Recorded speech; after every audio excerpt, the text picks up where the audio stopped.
Isang mapagpalang panahon, ito po tagapaglingkod nyo karunungan ng Diyos. Ito po ang pagkasa natin sa mutya ng bao, isang mata, isang bibig na small size para po sa mga anak ng mga kapatid nating tumangkilik ng gamit sa atin, no?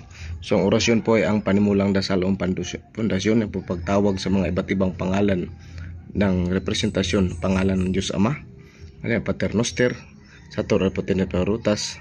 Diyan po ang pagtawag po ng pagpagabay, at yan ang kasama na po dyan ang pagtawag ng sariling kapangyarihan, ang pangkalahatang gamutan at depensa, andyan din pampawi ng galit, andyan na din po ang 24 oras taguliwas at liwas bala, andyan din po ang hindi paputok ng baril, andyan ang kabal, at andyan din po ang pagbaspas.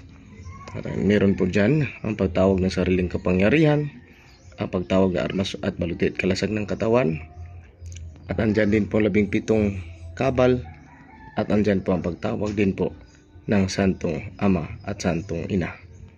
Yan, no? So ang banal na Ama at Ina. Andiyan naman po ang representasyon sa lupa. Umutya ng lupa ay ang tinatawag na rainbow liklay. Ito naman po ay ang batong uling. Ito naman po ang haring bato o batong kahoy, at ito naman po ay ang tinatawag na bato negra. Ito naman po ang crystal o quartz. Ito din ay ang binang snowbear at ang binang cemented. Representasyon po yan sa lupa. Ang representasyon naman sa tubig ay ang banaw, balisong pula at balisong puti na pang rebelta, no? At of course, ito po ang mutya ng taklubo. Ito din po ang mutya ng litob. Ang representasyon po sa hangin ay ang tinatawag nila ng iba na buhok daw ng engkanto, maligno o kapre. Pero ito po ay galing sa isang hangin, sa halaman na kung saan ay magagamit po bilang representasyon sa mutya ng hangin. Yan po. At ito po ang kasama bulaklak ng tanglad, bulaklak ng kawayan, at ang bulaklak o dahon ng makabuhay. Yan po. At ang hindi po nagpapahuli, ang dahon ng igira, San Miguel, Catalina o kurutan, at saka ang tinatawag na Santa Ana. At dito naman po ang pangilang kidlat. Yan po'y mutya ng hangin. Ito naman po'y sa apoy, pangilang kidlat. Ito din po ang tinatawag na bulalakaw. At itong tumakbo ay ang baging na may krus, gumamilasilis na baging, tagusang us o tagnipas. At ito naman po ay mangagaw. Ito po'y libon na bagakay. Ito po'y panipas na kahoy. At ito naman po'y galing sa Trinity na niyog.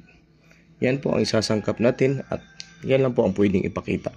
At marami pa po, no? So yan po'y kauna-unahang gamit sa grupo namin na nais ko ding ibahagi. Pero siyempre, doon po ito mapupunta sa mga kapatid nating matagal nang tumangkilik, at ito'y para sa kanilang mga anak.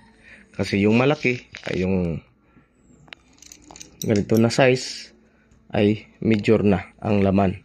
So kung magbahagi naman kayo sa anak ninyo, hindi po pwede nang kukuha din kayo nito para sa anak ninyo. So mas mainam na mas malakas ang sa inyo kaysa doon sa para sa mga anak ninyo. Pero kung tutuusin, halos magkaparehas lang kapangyarihan. Pero nasabi ko lang na mas malakas ito kasi ang orasyon nito ay Diyos Ama, Agila verse 18, Sikan 18, Haring Bakal at kontra ambos at kopya ng 24, kung saan mga buong libro o librita na po ang isinulat natin. Dito po ay general concept po na pangkalahatan. So isang mapagpalang panahon, at sana po nagustuhan ninyo ang vlog natin ito.